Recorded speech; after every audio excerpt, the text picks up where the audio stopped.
Күнде атқан арайлы таң әдемі, ғажайыпты көре алған жан әдемі.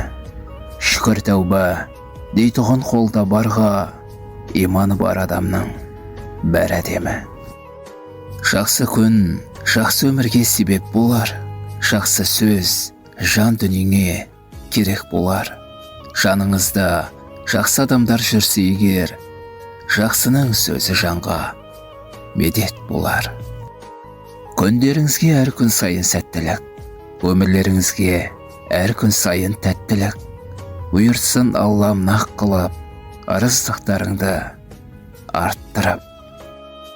Қайырлы таң бауырлар, күлімдесін күніңіз, қуанышта шаттықта шыға берсін үніңіз. Арайлы таң сыйласын, бар жақсысын өмірдің, қандай жағдай болмасын,